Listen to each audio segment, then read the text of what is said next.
Hello students, welcome all of you. இந்த வீடியோவில் நாம் பார்க்க போகிறது 10th ஸ்டாண்டர்டு சோஷியல் சயின்ஸு ஹிஸ்ட்ரியில் யூனிட் 8 இல்லைங்களா, நேஷ்னலிசம் காந்தியன் ஃபேஸ். இந்த லெசனில் நாம் லாஸ்ட் வீடியோவில் ஃபஸ்ட்டு பார்ட்டை பார்த்துருக்குறோம். லேர்னிங் அப்ஜெக்டிவ்ஸ், காந்தி எப்படி இந்தியாவுக்குள்ளே என்ட்ரு ஆனார், அவருடைய சத்தியாகிரக ஆரம்பகால சத்தியாகிரகங்கள் எப்படி இருந்தது, அதையெல்லாம் நம்ம பார்த்துருந்தோம். லாஸ்ட்டில் இந்த ரவுலட் சத்தியாகிரகம் அதை பற்றி பார்த்துருந்தோம் இல்லைங்களா. ரவுலட் சட்டம் என்கிற ஒரு கொடுமையான சட்டத்தை பிரிட்டிஷ்காரங்க கொண்டு வந்தாங்கன்னு சொல்லி பார்த்தோம். டாக்டர் சைஃபுத்தீன் கிச்சிலு அண்ட் சத்யபால் 2 பேரை அரெஸ்ட் பண்ணாங்கன்னு சொல்லி லாஸ்ட் வீடியோவில் பார்த்தோம். உங்களுக்கு ஞாபகம் இருக்கும்னு நினைக்கிறேன். அதனுடைய கண்டினியூட்டி தான் இப்போ நாம் பார்க்க போகிறது. ஓகேங்களா. ரைட் சைடு ஃபஸ்ட் பேராக வாங்க. General Dyer's brutality. இப்போது ரவுலட் சட்டத்தை எதிர்த்து இந்தியர்கள் அமைதியான வழியிலே போராடி கொண்டிருந்தார்கள்.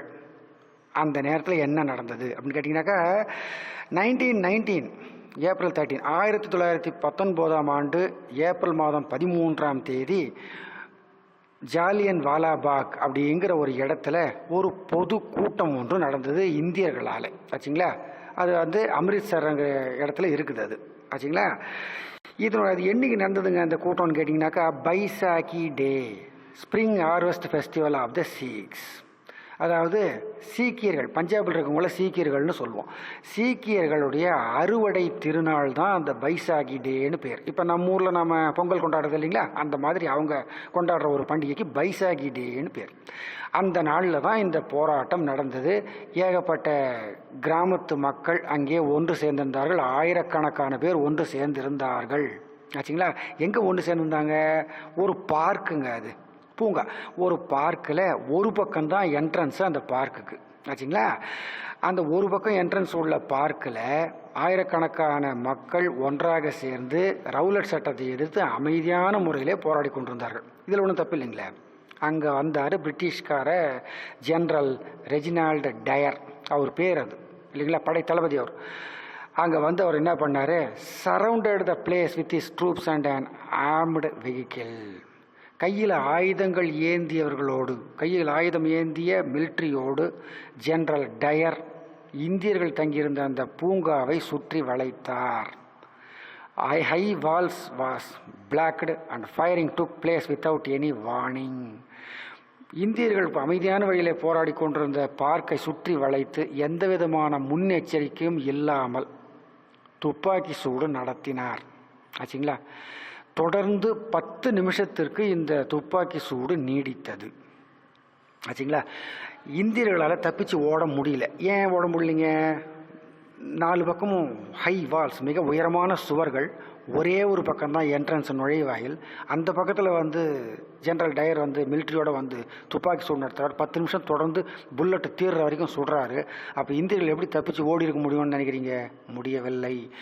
அஃபீஷியல் ரிப்போர்ட், போலீஸ் அதிகாரிகள் சொன்ன அறிக்கையின்படி 379 were killed and more than 1000 injured. Police report என்ன சொல்லுது? 379 பேர் தான் செத்தாங்க இந்தியர்கள், ஆயிரக்கணக்கான இந்தியர்கள் காயமடைஞ்சாங்கன்னு சொல்கிறாங்க. ஆனால் unofficial estimates put the toll at more than 1000. ஆனால் கணக்கில் வராத எண்ணிக்கையை பார்க்கும்போது 1000 பேருக்கு மேலே செத்துருப்பாங்க என்று தோன்றுகிறது. ஆச்சுங்களா. After the incident, martial law was declared and many people in the Punjab, especially Amritsar, were flogged and forced to crawl on the streets. இந்த சம்பவத்துக்கு பிறகு இதோடையாவது பிரிட்டிஷ்காரங்க இந்தியர்களை சும்மா விட்டாங்கன்னு நினைக்கிறீங்களா? விடலைங்க.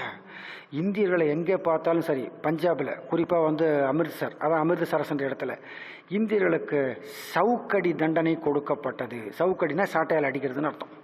அடித்து தெருவில் ஓட விட்டார்கள். ஆச்சுங்களா. இது எவ்வளோ ஒரு கொடுமையான விஷயம் பாருங்கள்.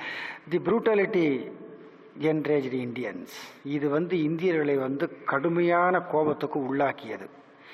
Rabindranath Tagore returned his knighthood. Rabindranath Tagore யாருன்னு உங்களுக்கே தெரியும். நேஷனல் ஆந்தம் எழுதினவர் அவர் தான், ஜனகணமன எழுதினவர் அவர் தான். அவர் பிரிட்டிஷ் அரசாங்கம் தனக்கு கொடுத்த நைட்ஹுட் என்கிற பட்டத்தை துறந்தார். எனக்கு இனிமேல் நீங்கள் கொடுத்த பட்டமே வேணாம் சார், எங்கள் மக்களை நீங்கள் அடிக்கிறீங்க, நீங்கள் கொடுத்த பட்டம் மட்டும் எங்களுக்கு என்னத்துக்குன்னு சொல்லி துறந்தார். Gandhi surrendered his Kaiser i Hind medal. காந்திக்கு கெய்சர் இ இந்த் அப்படிங்கிற ஒரு மெடல் கொடுத்துருந்தாங்க பிரிட்டிஷ்காரங்க. காந்திஜி பார்த்தார், எங்கள் மக்களை நீங்கள் அடிக்கிறீங்க, நீங்கள் கொடுத்த மெடல் மட்டும் எனக்கு என்னத்துக்கு, நீங்களே எடுத்து போங்க அப்படின்னு சொல்லி திருப்பி கொடுத்தார் என்று பார்க்குறோம். ஆச்சுங்களா. Next Gandhi's early satyagrahas in India. இப்போ நம்ம இது வரைக்கும் நம்ம சொன்ன மாதிரி சவுத் ஆப்பிரிக்காவில் பல சாதனைகளை செய்த காந்திஜி இந்தியாவுக்குள்ளே வந்தார். அவருடைய தாய்நாடு இல்லையா இது, இந்தியாவுக்குள்ளே வந்தார். இந்தியாவில் காந்திஜி மேற்கொண்ட சத்தியாகிரகாஸ் அமைதி வழி போராட்டங்கள் எப்படி இருந்தனன்றதான் இனிமேல் நாம் பார்க்க போகிறோம். ஆச்சுங்களா. Gandhi regarded Gopalakrishna Gokhale, whom he had met on previous visits to India, as his political guru. காந்திஜியை இன்றைக்கி ஆல் ஓவர் இந்தியா, ஏன் உலகத்தில் கூட சரி, காந்திஜியை ஒரு நல்ல தலைவராக எல்லாரும் கொண்டாடுறாங்கப்பா. ஆனால் அந்த காந்திஜி கோபாலகிருஷ்ண கோகலேவை தன்னுடைய குருநாதர் என்று சொல்லிக் கொண்டார். ஆச்சுங்களா. எவ்வளோ பெரிய விஷயம் பாருங்கள். என்னுடைய அரசியல் குருநாதர் யாருன்னு கேட்டால் கோபாலகிருஷ்ண கோகலே தான் அப்படின்னு காந்தி பல தடவை சொல்லியிருக்கிறார். ஆச்சுங்களா. ஏன் அப்படி சொன்னாருங்க அவர் காந்திக்கு கோபாலகிருஷ்ண கோகலே அட்வைஸ் பண்ணார். என்னன்ட்டு, travelled the length and breadth of the country before plunging into politics. Gopalakrishna கோகலேயுடைய அறிவுரை என்னன்னு கேட்டிங்கனாக்கா, காந்திஜி கிட்ட அவர் சொன்னார், காந்தி நீங்கள் அரசியலில் ஈடுபடுறதுக்கு முன்னால் இந்தியா முழுக்க அதனுடைய நீள அகலப்படி இந்தியாவுடைய முழுக்க முடிஞ்ச அளவுக்கு நீங்கள் ஒரு சுற்றுப்பயணம் போயிட்டு வாங்க. அப்போ தான் இந்த மக்கள், பல்வேறுபட்ட மக்கள் எப்படி இருக்காங்கன்னு உங்களுக்கு தெரியும் இல்லைங்களா. இதை கோபாலகிருஷ்ண கோகலே காந்திஜிக்கு சொல்லி கொடுத்தார். அதனால தான் காந்திஜி கோகலேவை குருநாதர்னு சொல்லிக்குவார். ஆச்சுங்களா. அவருடைய அறிவுரைப்படி காந்திஜி இந்தியா முழுக்க சுற்றுப்பயணம் செல்ல ஆரம்பித்தார். இதனுடைய விளைவாக என்ன ஆச்சுங்க, understand the conditions of the people. மக்கள் ஒவ்வொரு ஸ்டேட்லேயும் அவங்களுடைய கண்டிஷன், அவங்களுடைய நிலை எப்படி இருக்குன்ற என்பதை காந்திஜியாலே புரிந்து கொள்ள முடிந்தது. ஆச்சுங்களா. வெறுமனே குஜராத் மட்டுமே இந்தியா இல்லை, அதுக்கப்புறமும் இந்தியா இருக்குதுன்றதை காந்திஜி உணர்ந்து கொண்டார்.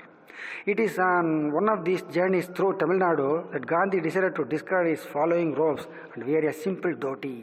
அதான் காந்திஜி எந்தெந்த ஸ்டேட்டுக்கோ போனார், ஆனால் தமிழ்நாட்டுக்கு வந்தார். ஒரு பயணமாக வந்தபோது தான், இங்கே வந்தபோது அது உங்கள் புக்கில் இல்லை, ஒரு சின்ன இன்சிடெண்ட் ஒன்று சொல்லிடுறேன். தமிழ்நாட்டுக்குள்ளார காந்திஜி சுற்றுப்பயணம் மேற்கொண்டார். மேற்கொண்ட போது மதுரைக்கு பக்கத்தில் ஒரு கிராமத்தில் அவர் கார் போய் கொண்டிருந்த போது அங்கே ஒரு ஏழை விவசாயி குளிச்சுட்டு அது வேறு வேஷ்டி மாற்றிக்கிறதுக்கு இல்லாதால் அதே வேட்டியே துவச்சி இடுப்பில் ஒரு பகுதியை கட்டி கொண்டு இன்னொரு பகுதியை அப்படி மரத்துக்காக கட்டிட்டு நின்று வந்தார், அந்த வேட்டி காயணுன்றதுக்காக. காந்திஜி இதை பார்த்தாரு. பார்த்த உடனே அவருக்கு ஒன்றும் புரியல, ஏன் இவர் இந்த விவசாயி இப்படி நிற்கிறாரு அப்படின்னு சொல்லி காரை விட்டு இறங்கி கேட்டார். கேட்டபோது அந்த விவசாயி சொன்னார், காந்தி யாருன்னே தெரிஞ்சிக்காம, ஐயா என்கிட்ட இருக்கிறது ஒரு வேட்டி தான், அதை நான் குளிச்சுட்டு துவச்சிட்டேன், ஈரமாக இருக்குது, அது காயறதுக்காக கொஞ்ச நேரம் அப்படியே வெயிலில் பிடிச்சி நிற்கிறேன், இது காஞ்ச உடனே இது கட்டின்னு போயிடுவேன் அப்படின்னு சொன்ன உடனே காந்திஜிக்கு அப்படியே ஒரு என்ன சொல்கிறதுங்க, ஒரு ஞானோதயம் வந்ததுன்னே சொல்லலாம். தன்னை பார்த்தார், தான் கோட்டு சூட்லாம் போட்டுருக்கிறத பார்த்தார். எதிரில் இருந்த விவசாயியை பார்த்தார். அந்த விவசாயி ஒரு வேஸ்ட்டு மட்டும் கட்டின்னு வந்ததையும் பார்த்தார். காந்திஜி அப்பயே முடிவு பண்ணிட்டார், discard is following robes and wear a simple dhoti. Gandhiji பார்த்தார், அட என்னுடைய நாட்டை சேர்ந்த ஒரு விவசாயி ஒரே ஒரு வேட்டியை மட்டும் கட்டின்னு நிற்கிறான், ஆனால் நான் கோட்டு சூட்டு எல்லாம் போட்டுன்னு பந்தாவாக இருக்கிறேன், இனிமேல் எனக்கு இந்த ட்ரெஸ் எல்லாம் என்னத்துக்கு என்று சொல்லி தன்னுடைய ஆடைகளை துறந்து காந்தி ஒரு சாதாரண வேட்டிக்கு மாறியது நம்ம தமிழ்நாட்டுக்கு வந்த போதுதான். ஆச்சுங்களா. இது எப்படிப்பட்ட ஒரு விஷயம் பாருங்கள்.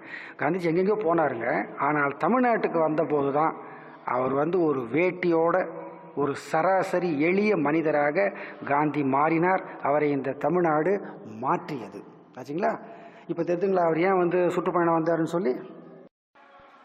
நெக்ஸ்ட்டு, நான் cooperation moment and it's fall out. நான் கோஆப்ரேஷன் மூமெண்ட், ஒத்துழையாமை இயக்கம். ஒத்துழையாமைன்னா என்ன சார்? பிரிட்டிஷ் கவர்மெண்ட்டுக்கு எந்த வகையிலையும் ஒத்துழைப்பு கொடுக்கறது இல்லை, அதுக்கு பேர் தான் ஒத்துழையாமை இயக்கம்னு அர்த்தம். அண்ட் இட்ஸ் ஃபால் அவுட், அது வீழ்ச்சி அடைந்தது. ஏன் சார்? அதுதான் இப்போ பார்க்க போகிறோம். Indian National Congress approved the non-cooperation movement in a special session held in Calcutta on September 1920. 1920 வருஷம் செப்டம்பர் மாதம் கல்கத்தாவில் இந்த ஒத்துழையாமை இயக்கத்தினுடைய மாநாடு நடந்தது. அதனுடைய தொடர்ச்சியாக அதே 1920 டிசம்பர் மாதத்தில் நாக்பூரில் இன்னொரு மாநாடு ஒன்று நடந்தது. அதுக்கு சேலம் சி விஜயராகவாச்சாரியார் தலைமை தாங்கினார். ஆச்சுங்களா. இந்த ரெண்டு மாநாட்டிலையும் எடுக்கப்பட்ட முடிவுகள் என்னென்ன சார்? எப்படிலாம் நாம் பிரிட்டிஷ் கவர்மெண்ட்டுக்கு ஒத்துழைப்பு கொடுக்காமல் இருக்கிறது? ஆச்சுங்களா. Number 1, surrender of all titles of honours and honorary officers. அதாவது பிரிட்டிஷ்காரர்கள் இந்தியர்களுக்கு கொடுத்த மரியாதை காரணமாக கொடுத்த பட்டங்கள், அதாவது இந்த சர் அப்படின்னு ஒரு பட்டம் கொடுத்துருப்பாங்க, அப்புறம் திவான் பகதூர், ராஜ் பகதூர், இந்த மாதிரி பட்டம்லாம் கொடுத்துருப்பாங்க. இந்த பட்டங்களை எல்லாம் திருப்பி அளித்தல் ஆச்சுங்களா. ஏன் சார் பட்டங்களை திருப்பி அளித்தா அது என்ன பெரிய விஷயமானு கேட்டிங்கனாக்கா, அது எவ்வளோ பெரிய அவமானம் அந்த பிரிட்டிஷ் கவர்மெண்ட்டுக்கு. இப்போ பிரிட்டிஷ் கவர்மெண்ட்டு நமக்கு ஒரு பட்டம் கொடுக்குது, அந்த பட்டத்தை வேணாம் திருப்பி கொடுத்தாங்க, அது அவங்கள அவமானப்படுத்துகிற மாதிரி. அதே சமயம் இது வன்முறையும் இல்லை, அகிம்சை முறை. அதனால் அந்த பட்டங்களை திருப்பி கொடுத்தார்கள். செகண்டு, நான் பார்ட்டிசிபேஷன் இன் கவர்மெண்ட் ஃபங்க்ஷன்ஸ், அரசு பணிகளில் எதுலேயும் தலையிடுறதே இல்லை ஆச்சுங்களா. Number 3, suspension of practice by lawyers and settlement of courts disputes by private arbitration. Lawyers, வக்கீல்கள் கோர்ட்டுக்கு போகிறதில்ல, கோர்ட்டுக்கு போகாமல் தனிப்பட்ட முறையில் பிரச்சனைகளை பேசி தீர்த்துக்கிறது ஆச்சுங்களா. Number 4, boycott of government schools by children and parents. British government நடத்துகிற ஸ்கூலுக்கு சில்ட்ரன் குழந்தைகளும் போகிறதில்ல, பேரண்ட்ஸ் அந்த குழந்தைகளை அனுப்புறதும் கிடையாது, கவர்மெண்ட் ஸ்கூலை புறக்கணிச்சிடுறது ஆச்சுங்களா. Number 5, boycott the legislature created under the 1919 act. நான் ஏற்கனவே உங்களுக்கு சொல்லியிருப்பேன், 1919 ஒரு சட்டசபையெல்லாம் உருவாக்கப்பட்டதுன்னு சொல்லி அதை புறக்கணித்தல் ஓகேங்களா. 6th, நான் participation in government parties and other official functions. எந்த விதமான அரசு கட்சிகள்லையும் சேர்றதில்லை, அரசாங்க விழாக்கள்லையும் கலந்துக்கிறதில்லை, மறுத்து விடுவது ஓகேங்களா. 7th, refusal to accept any civil or military post.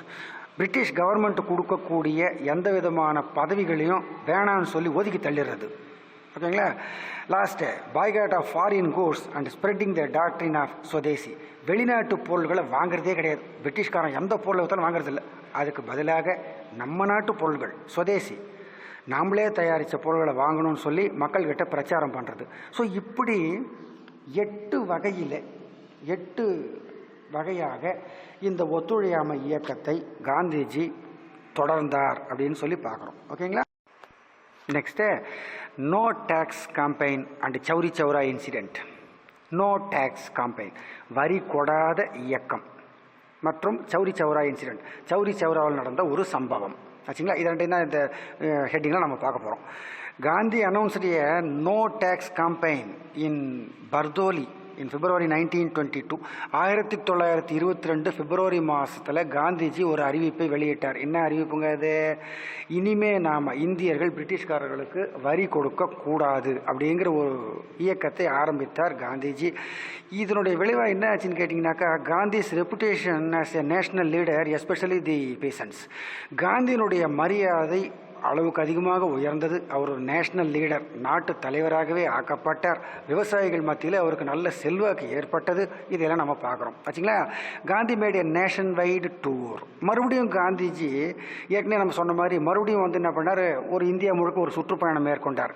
Wherever he visited there was a bonfire of foreign cloth. அவர் எந்தெந்த ஊருக்கு எந்தெந்த இடத்துக்கு போகிறாரோ அங்கே எல்லாமே அவர் பார்த்த காட்சி என்னன்னு கேட்டிங்கனாக்கா, இந்தியர்கள் ஒரு சுதந்திர உணர்வோட வெளிநாட்டு துணிகளை கொளுத்தி கொண்டிருந்த காட்சியை காந்திஜி பார்த்தார். அது மட்டும் இல்லை, thousands left கவர்மெண்ட் ஜாப்ஸ், ஆயிரக்கணக்கான பேர் தங்களுடைய அரசாங்க வேலையை தூக்கி எறிஞ்சாங்க, அதையும் காந்திஜி பார்த்து கொண்டார்.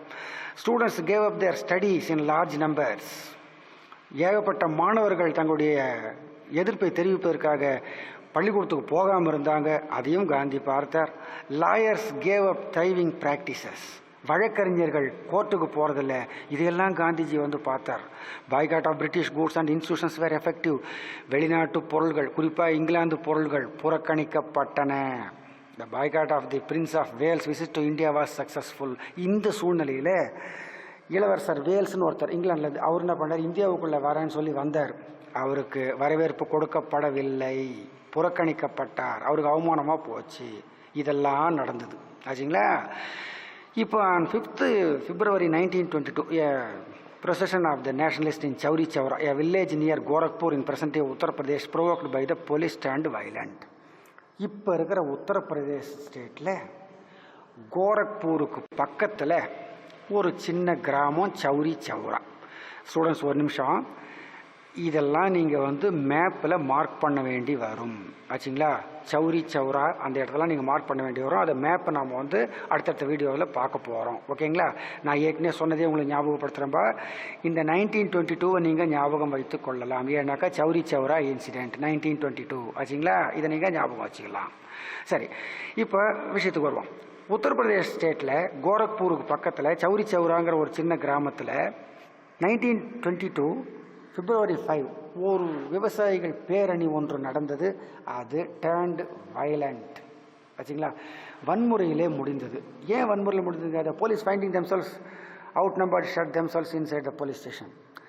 இப்போது போலீஸ்காரர்கள் வந்து அந்த ஊர்வலத்தை கலைக்க முயற்சி செய்த போது வன்முறை நடந்தது. இந்திய விவசாயிகள் போராட்டத்தை தாக்குப்பிடிக்க முடியாமல் பயந்து போன பிரிட்டிஷ் போலீஸ்காரர்கள் போலீஸ் ஸ்டேஷனுக்கு உள்ளே போய் கதவை சாத்தி தாப்பா போட்டுக்கினாங்க ஆச்சுங்களா. இதான் நடந்தது. த mop burnt the police station. 22 policemen lost their lives. ஆனாலும் ஆத்திரம் அடங்காத இந்திய விவசாயிகள் பிரிட்டிஷ் போலீஸ் ஸ்டேஷனை தீ வைத்து கொளுத்தினார்கள். உள்ளே பதுங்கியிருந்த 22 பிரிட்டிஷ் போலீஸ்காரர்கள் உயிரோடு எரிந்து சாம்பலானார்கள். இதுவரையிலே வன்முறையே இல்லாத ஒரு விஷயம் இப்போ வன்முறையிலே முடிந்தது ஆச்சுங்களா. இதை கேள்விப்பட்ட காந்திஜி இம்மிடியட்லி வித்ட்ரூ த மூமெண்ட். ஒத்துழையாமை இயக்கத்தை திரும்ப பெற்றுக்கொண்டார். ஏன்னா உங்களுக்கு ஏற்கனவே நான் சொல்லியிருக்கிறேன், காந்திஜி வந்து இந்த வைலண்ட்னா பிடிக்காது, வன்முறைனா பிடிக்காது. அவர் வந்து நான் வைலன்ஸ் இல்லைங்களா, வன்முறை இல்லாத வழியில் போகிறவர், அவர் அஹிம்சை முறையில் போகிறவர். அவர்கிட்ட போய் இந்த மாதிரி 22 போலீஸ்காரங்களை கொளுத்திவிட்டோம் அப்படின்னாக்கா அதை வந்து அவர் ஏற்றுக்கலை. ஒத்துழையாமை இயக்கத்தை திரும்ப பெற்றுக்கொண்டார் அப்படின்னு சொல்லி பார்க்குறோம். நெக்ஸ்ட்டு ஸ்வராஜிஸ்ட் அப்படின்னா என்ன சார்? சுயராஜ்ய கட்சியை சேர்ந்தவர்கள் அப்படின்னு அர்த்தம். அவங்கள சுருக்கமாக ஸ்வராஜிஸ்ட்னு சொல்லுவாங்க. Meanwhile Congress was divided into 2 groups, pro changers, no changers. இப்போ இந்த இன்டர்நேஷ்னல் காங்கிரஸ் வந்து இந்த காலகட்டத்தில் 2 பிரிவாக பிரிஞ்சு போச்சுங்க. ப்ரோ சேஞ்சர்ஸ் மாற்றத்தை விரும்புபவர்கள், நோ சேஞ்சர்ஸ் மாற்றத்தையே விரும்பாதவர்கள். இப்படி 2 பிரிவாக அது பிரிஞ்சுது. தான் இந்த ஒரு கட்சினாலே இது 2 பிரிஞ்சிடும் போல் இருக்குது. என்ன சோதனையோ தெரியல. Some of the Congressmen led by Motilal Nehru and CR Das wanted to contest the elections and enter the legislature. சில காங்கிரஸ்காரர்கள் என்ன பண்ணாங்க, மோதிலால் நேருனுடைய தலைமையில், மோதிலால் நேரு ஒரு நிமிஷம் இருங்க, இவர் யாருன்னு நினைக்கிறீங்க? யாருங்க மோதிலால் நேரு? பாரத முன்னாள் பிரதமர் ஜவஹர்லால் நேருனுடைய தந்தையார் தான் மோதிலால் நேரு ஆச்சுங்களா. மோதிலால் நேரு, அதுக்கடுத்தது வந்தவர் தான் ஜவஹர்லால் நேரு, அதுக்கடுத்தது வந்தவங்க இந்திரா காந்தி அம்மா, அதுக்கப்புறம் வந்தவங்க ராஜீவ்காந்தி, இப்போ அது தொடர்ந்து வந்துன்னு இருக்குது. ஸோ ஜவஹர்லால் நேருடைய தகப்பனார் தான் மோதிலால் நேரு ஆச்சுங்களா. அவரும் சிஆர் தாஸும் என்ன பண்ணாங்க, சிஆர் தாஸோட முழு பேர் சித்தரஞ்சன் தாஸ் அப்படின்னு பேர் ஆச்சுங்களா. இந்த 2 பேர் தலைமையில் காங்கிரஸ்காரர்கள் வந்து என்ன பண்ணிட்டாங்க, நாம் ஏன் வந்து சும்மா வந்து இப்படியே இருக்கணும், நாம் ஒரு எலெக்ஷனல் நடத்தி நாம் அது வெற்றி பெறலாமே இல்லைங்களா. லெஜிஸ்லேச்சர் கொடுத்துருக்காங்க, சட்டசபை கொடுத்துருக்காங்க, அதில் நம்ம எலெக்ஷனில் இன்னும் ஜெயிக்கலாமே அப்படின்னு சொல்லி முடிவுக்கு வந்தார்கள். They argued that the national interest could be promoted by working in the legislative council under the dyarchy and wrecking the colonial government within. இந்த சிஆர் தாஸும் மோதிலால் நேருவும் என்ன சொன்னாங்க, சார் நாம் வந்து எலெக்ஷனில் நிற்கணும், ஜெயிக்கணும், ஜெயிச்சு இரட்டை ஆட்சி முறையை கொண்டு வரணும், கொண்டு வந்தால் தான் பிரிட்டிஷ்காரங்க திருந்துவாங்க அப்படின்னு இவங்க சொன்னாங்க. யாருங்க? மோதிலால் நேருவும் சிஆர் தாஸும். தேவர் கால்டு ப்ரோ சேஞ்சர்ஸ். இவர்களுக்கு வந்து மாற்றத்தை விரும்புபவர்கள் அப்படின்னு பேர். அப்படியே ஆப்போசிட்டாக இந்த பக்கம் பார்த்தாக்கா வல்லபாய் பட்டேல், சி ராஜாஜி, இவங்கெல்லாம் வந்து நோ சேஞ்சர்ஸ், மாற்றத்தை விரும்பாதவர்கள் அப்படின்னு சொல்லி பார்க்குறோம். இவங்க என்ன பண்ணாங்க, வாண்டட் டு கண்டினியூ நான் கோஆபரேஷன் வித் த கவர்மெண்ட். அரசாங்கத்துக்கு எதிராக ஒத்துழையாமை இயக்கத்தை தொடர விரும்பினார்கள் ஆச்சுங்களா. ஆனால் இதை பற்றியெல்லாம் கவலைப்படாமல் மோதிலால் நேருவும் சிஆர் தாஸும் சேர்ந்து கொண்டு 1923 ஜனவரி 1 1923 ஜனவரி மாதம் 1ஆம் தேதி பாருங்கள், கரெக்டாக வருஷப்பிறப்பு அன்னைக்கு ஸ்வராஜ் பார்ட்டி, சுயராஜ்ய கட்சி அப்படின்னு ஒன்றை ஆரம்பித்தார்கள். பிற்பாடு இது காங்கிரஸ் கட்சியாலே ஒப்புக்கொள்ளப்பட்டது ஆச்சுங்களா. வேறு வழியில் ஒத்துக்கொண்டார்கள். Swaraj Party members were elected in large numbers to the Imperial Legislative Assembly and the various provincial legislative councils. அப்போ நடந்த தேர்தலில், எலெக்ஷனில் ஸ்வராஜ் கட்சி உறுப்பினர்கள் நிறைய பேர் வந்து பிரிட்டிஷ்காரங்களுக்கு கட்டுப்பட்ட லெஜிஸ்லேட்டிவ் அசம்பிளியில் உறுப்பினர்களாக வெற்றி பெற்றார்கள் ஆச்சுங்களா. நிறைய பகுதிகளில் லெஜிஸ்லேட்டிவ் கவுன்சில்லையும் வந்து வெற்றி பெற்றார்கள். ஆச்சுங்களா. they effectively used the legislature as a platform for propagation of nationalist ideas. இவங்க என்ன நினச்சாங்க, நாம் வந்து லெஜிஸ்லேட்டிவ் அசம்பிளி, லெஜிஸ்லேட்டிவ் கவுன்சில் ரெண்டுலையுமே வெற்றி பெற்றுட்டோம், நாம் வந்து பிரிட்டிஷ் கவர்மெண்ட்டுக்கு எதிராக பிரச்சாரம் பண்ணுவோம், நமக்கு தான் இப்போ ஒரு பதவி இருக்குது அப்படின்னு நினச்சாங்க. ஆனால் பிரிட்டிஷ்காரங்க இதை பார்த்து சும்மா இருப்பாங்கன்னு நினைக்கிறீங்க? இன் Bengal they refused to take charge of transferred subjects as they did not want to cooperate with the government. இந்த வெற்றி பெற்ற உறுப்பினர்களுக்கு சரியானபடி துறை ஒதுக்கப்படவில்லை. ஆச்சுங்களா. அவர்களுக்கு சரியான துறை மறுக்கப்பட்டது. எனவே அவங்க என்ன பண்ணிட்டாங்க, அட போங்க சார், இந்த கவர்மெண்ட் நாங்கள் ஒத்துழைப்பு கொடுக்க மாட்டோம் அப்படின்னு சொல்லிட்டு அவங்களும் வெளில வந்துட்டாங்க. They exposed the true nature of the colonial government. இப்போ தான் அவங்களுக்கு பிரிட்டிஷ்காரர்களுடைய சுயரூபம் புரிந்தது. ஆஹா, காந்திஜி சொன்ன பேச்சை கேட்டு இங்கேயே இருந்துருக்கலாமேப்பா அப்படின்னு அப்போ தான் அவங்க வந்து தெரிஞ்சினாங்க. However the Swaraj Party began to decline after the death of its leader C.R. Das in 1925. எது எப்படி இருந்தாலும் சரி, சிஆர் தாஸும் மோத்திலால் நேருவும் சேர்ந்து ஆரம்பித்த அந்த ஸ்வராஜ் பார்ட்டி, சிஆர் தாஸ் 1925 அவர் இறந்து போன போது அந்த கட்சியும் அவரோடு சேர்ந்து மறைந்து போனது அப்படின்னு சொல்லி பார்க்குறோம். ஸ்டூடெண்ட்ஸ், ஒரு விஷயம், டைம் லைன் சார்ட்டுக்கு 1925 இந்த இயர் யூஸாக இருக்கும். 1925 நீங்கள் எழுதி டெத் ஆஃப் சிஆர் தாஸ்ன்னு எழுதலாம். ஓகேங்களா. இங்கே ஒரு பெட்டி நியூஸ் ஒன்று நாம் விட்டோம், அப்படியே வாங்க அதை பார்த்துட்டு வந்துடுவோம். டையார்ச்சி, அது என்ன சார் டையார்ச்சி? இரட்டை ஆட்சி முறை, a system of dual government. இதை வந்து கவர்மெண்ட் ஆஃப் இந்தியா ஆக்ட் 1919 இதை அறிமுகப்படுத்தினாங்க பிரிட்டிஷ்காரங்க. அதாவது அதிகாரங்கள், துறைகள், டிபார்ட்மெண்ட்னு சொல்லுவாங்க, அந்த அதிகாரங்களை வந்து ரெண்டாக பிரித்தாங்க. எப்படி பிரித்தாங்க? Reserved and transferred subjects. Reserved ஒதுக்கப்பட்டது, டிரான்ஸ்ஃபர்டு மாற்றப்பட்டது அப்படின்னு சொல்லி ரெண்டு வகையில் இருந்த டிபார்ட்மெண்ட்லாம் பிரித்தாங்க. ஒதுக்கப்பட்ட துறையில் எது வந்துங்க? ஃபினான்ஸ், நிதி, டிஃபென்ஸ், பாதுகாப்பு, போலீஸு, ஜஸ்டிஸ், நீதி, லேண்ட் ரெவென்யூ, நில வருமானம், இரிகேஷன், நீர்ப்பாசனம், இதெல்லாம் ரிசர்வ்டு துறை, ஒதுக்கப்பட்ட துறையில் வந்தது. இது யார்கிட்ட இருந்ததுங்க? Hands of the British. இது பிரிட்டிஷ் கவர்மெண்ட் கையில் இருந்தது. ஆச்சுங்களா. இப்போ டிரான்ஸ்ஃபர்டு சப்ஜெக்ட் என்னென்ன பாருங்கள். மாற்றப்பட்ட துறை, லோக்கல் செல்ஃப் கவர்மெண்ட், உள்ளாட்சி, எஜுகேஷன், கல்வி, பப்ளிக் ஹெல்த், பொது சுகாதாரம், பப்ளிக் ஒர்க்ஸ், பொதுப்பணி, அக்ரிகல்ச்சர், விவசாயம், ஃபாரஸ்ட்டு, காடுகள், ஃபிஷரிஸ், இதையெல்லாம் வந்து என்ன பண்ணிட்டாங்க, கண்ட்ரோல் ஆஃப் இந்தியன் மினிஸ்டர்ஸ் இவங்ககிட்ட இதை கொடுத்துட்டாங்க. ஆச்சுங்களா. The system ended with the introduction of provincial autonomy in 1935. இது வந்து ரொம்ப நாள் நீடிக்கலப்பா, 1935 வரைக்கும் தான் நீடிச்சுது. அதுக்கப்புறம் வேற ஒரு சட்டம் வந்தபோது இந்த டையார்ச்சி முறை காணாமல் போனது. ஆச்சுங்களா. Next constructive programme of Gandhi. இந்த சூழ்நிலையில் காந்திஜி ஒரு சில ஆக்கப்பூர்வமான திட்டங்களை சொன்னார். என்ன சொன்னார்? After the Chauri Chaura incident Gandhi felt that the volunteers and the people had to be trained for a non violent struggle.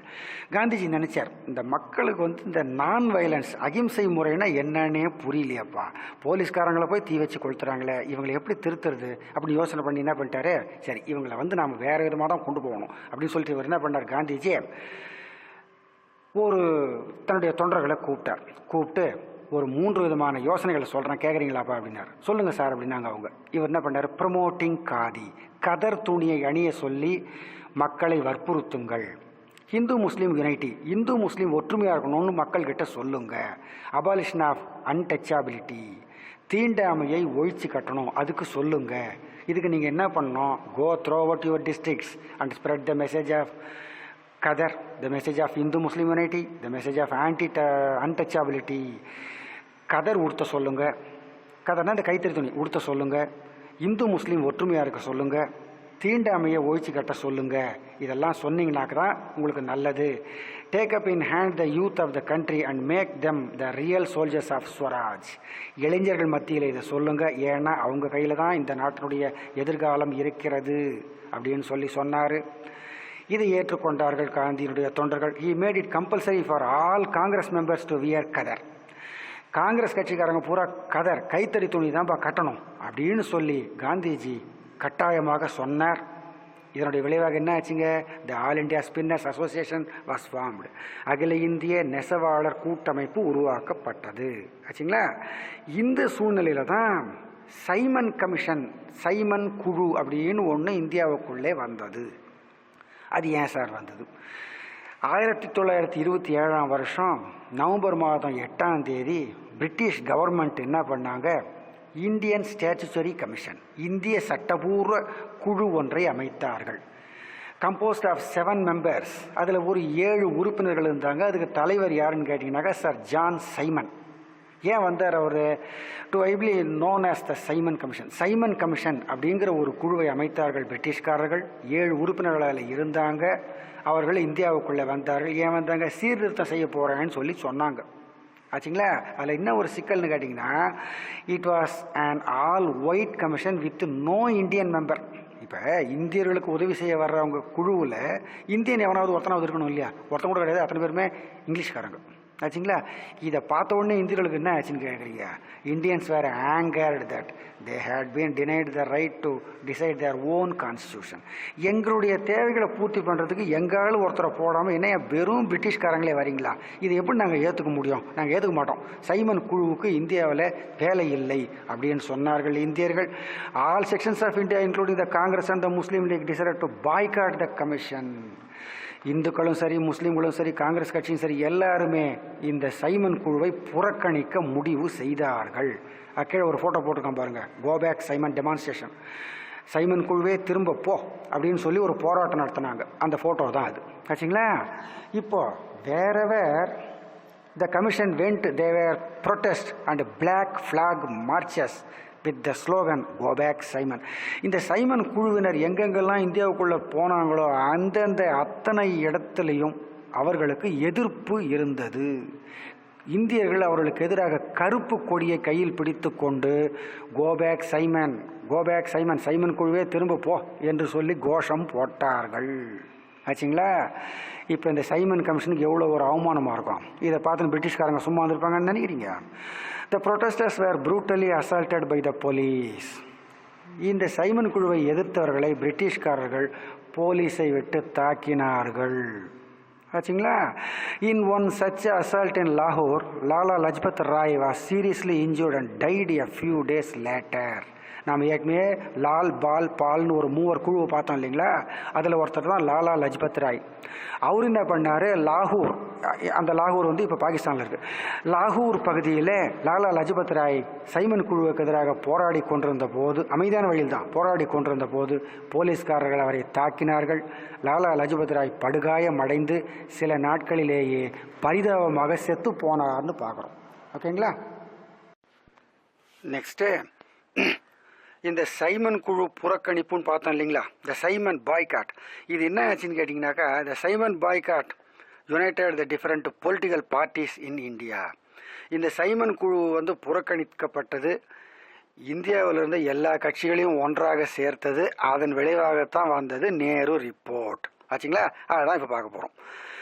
இதனுடைய விளைவாக என்ன ஆச்சுன்னு கேட்டிங்கனாக்கா, all party conference was held in 1928. 1928 வருஷம் அனைத்து கட்சி கூட்டம் ஒன்று நடத்தப்பட்டது.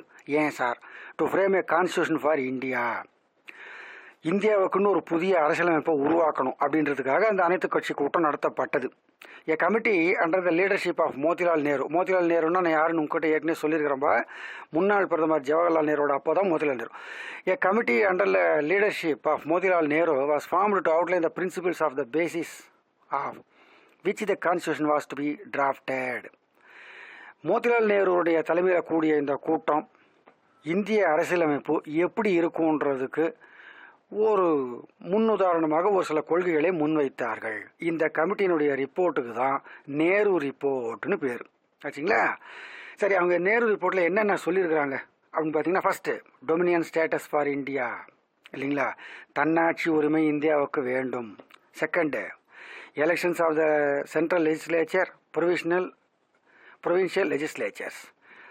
மத்திய சட்டசபைக்கு ஆளுங்களை அனுப்புறதா இருந்தாலும் சரி, இல்லை மாநில சட்டசபைக்கு ஆளுங்களை தேர்ந்தெடுக்கிறதா இருந்தாலும் சரி, ஜாயிண்ட் அண்ட் மிக்ஸ்டு எலக்டோரேட்ஸ், இது ரெண்டுமே வந்து ஒரே மாதிரி தேர்தலாக நடத்தப்பட வேண்டும். ஆச்சுங்களா? தேர்டு பாருங்கள், reservation of seats for Muslims in the central legislature. இவங்க என்ன சொன்னாங்க, இந்த தேர்டு பாயிண்டில் உங்களுக்கு தெளிவாக சொல்லிடலாம். இந்துஸ் எந்தெந்த ஏரியாவில் மைனாரிட்டியாக இருக்கிறாங்களோ அந்த தொகுதிகள் இந்துஸுக்கு ஒதுக்கப்படணும். முஸ்லீம்ஸ் வந்து எங்கெங்கே வந்து மைனாரிட்டியாக இருக்காங்களோ அந்த தொகுதிகளில் முஸ்லீம்ஸை நிற்க வைக்கணும் அப்படின்னு ஒரு பாயிண்ட் அவங்க சேர்த்துனாங்க. 4th point provisions of fundamental rights and universal adult franchise. அடிப்படை உரிமைகள் என்பது வேண்டும், அது மட்டுமல்ல அனைவருக்கும் ஓட்டுரிமை வேண்டும். இதுதான் முக்கியமாக அவங்க கேட்டாங்க இதில் நேரு ரிப்போர்ட்டில் ஆச்சுங்களா. இப்போ ரைட் சைடில் ஒரு பாஸ்போர்ட் சைஸ் ஃபோட்டோ ஒன்று போட்டிருக்கு பாருங்க. ஜின்னான்னு பேர், அவர் முழு பேர் வந்து முகமது அலி ஜின்னான்னு பேர் ஆச்சுங்களா. இங்கே இந்தியாவுக்கு எப்படி மகாத்மா காந்தியோ அங்கே அந்த மாதிரி பிற்காலத்தில் உருவான பாகிஸ்தானுக்கு முகமது அலி ஜின்னா ஆச்சுங்களா. Jinnah propose an amendment to the reservation of seats in the central legislature. இவர் என்ன பண்ணிட்டாரு, ரிசர்வேஷன் ஆஃப் சீட்ஸ் இந்த எலெக்ஷன் பற்றி சொன்னோம் இல்லைங்களா 3rd பாயிண்டில், யார் யார் எங்கெங்கே நிற்க வைக்கணும்னு சொல்லி அந்த மாதிரி நிற்க வைக்கும்போது இவர் என்ன பண்ணிட்டாரு, முஸ்லீம்களுக்கு தனியாக சீட்டு அலாட் பண்ணி கொடுங்க, எங்களுக்கு முஸ்லீம்களுக்கு தனி இடஒதுக்கீடு கொடுங்க அப்படின்னு சொல்லி ஒரு கேள்வி கேட்டார். 1/3 of the seats be reserved for Muslims, 3/4 seat வந்து முஸ்லீம்களுக்கு ஒதுக்கப்பட வேண்டும் அப்படின்னு சொல்லி ஒரு கோரிக்கையை வைத்தார் ஜின்னா. இவருக்கு சப்போர்ட்டாக ஒருத்தர் இருந்தார், அவர் பேர் வந்து தேஜ் பகதூர் சப்ரு. அவர் என்ன பண்ணிட்டாரு, இதனால எந்த மாற்றமும் நடக்க போகிறது இல்லைங்க அப்படின்ட்டார். However it was defeated in the all party conference. ஆனால் ஜின்னாவுடைய இந்த கோரிக்கை அனைத்து கட்சி கூட்டத்திலே நிராகரிக்கப்பட்டது ஆச்சுங்களா. Later proposed a resolution which came to be known as Jinnah's 14 points. பிற்காலத்தில் இது வந்து ஜின்னாவின் 14 கொள்கைகள் அப்படின்ற தலைப்பில் வந்தது. ஆனாலும் இட் வாஸ் ஆல்சோ ரிஜெக்டட். அதை யாரும் ஏற்றுக்கொள்ளவில்லை. ஜின்னா கிட்ட சொல்லிட்டாங்க, என்ன சார் முஸ்லீம்களும் தனியாக சீட்டு கேட்குறீங்க, வேணாம் சார், எல்லாம் ஒத்துமையாக வந்துட்டு போயிடலாம் சார் அப்படின்னு சொன்னாங்க. ஆனால் Jinnah who was hailed as ambassador of Hindu Muslim unity thereafter changed his stand and began to espouse the cause of a separate nation for Muslims. ஒரு காலத்தில் இந்து முஸ்லீம் ஒற்றுமைக்கு முக்கியமான பொறுப்பில் இருந்த ஜின்னா வருங்காலத்தில் முஸ்லீம்களுக்கு தனி நாடு வேண்டும் என்று கேட்க ஆரம்பித்தார். இதனால தான் அவர் கேட்க ஆரம்பித்தார் ஆச்சுங்களா. 3/4 சீட்டு கேட்டு பார்த்தாரு, கொடுக்க முடியாதுன்னு சொல்லிட்டாங்க. ஸோ நீங்கள் என்ன இந்த சீட்டு கொடுக்குறது, தனி நாடே கொடுத்துறாங்க, நாங்கள் தனி பிரிஞ்சு போயிடுறோம் அப்படின்னு சொல்லி ஜின்னா தனி நாடாகவே கேட்க ஆரம்பித்தார்னு சொல்லி பார்க்குறோம். ஓகேங்களா. இதோட ஹிஸ்ட்ரியில் யூனிட் 8ல் இந்த பகுதியை நாம் முடிவு செய்கிறோம். ஓகேங்களா. இதோட இந்த பகுதி நம்ம முடிச்சுக்குவோம். ஏன்னா இது நான் ஏற்கனவே சொன்ன மாதிரி இது ஒரு பெரிய லெசனாக இருக்கிறதுனாலையும் இல்லை உங்களுக்கு புரியணுன்றதுனாலையும் உங்களுக்கு கட் பண்ணி நடத்திட்டு இருக்கிறோம். ஓகேங்களா. இதோட இந்த பகுதியை முடிச்சுக்குவோம். நெக்ஸ்ட் வீடியோவில் நாம் பார்க்க போகிறது the struggle for Poorna Swaraj and launch of civil disobedience movement. ஓகேங்களா. நெக்ஸ்ட் வீடியோவில் இந்த தலைப்போடு உங்களை வந்து மீட் பண்ணுறப்ப இது வரைக்கும் நீங்கள் நடத்துனதை பாருங்கள், ஏதாவது டவுட் இருந்தால் கேளுங்க. ஓகேங்களா. தேங்க்யூ.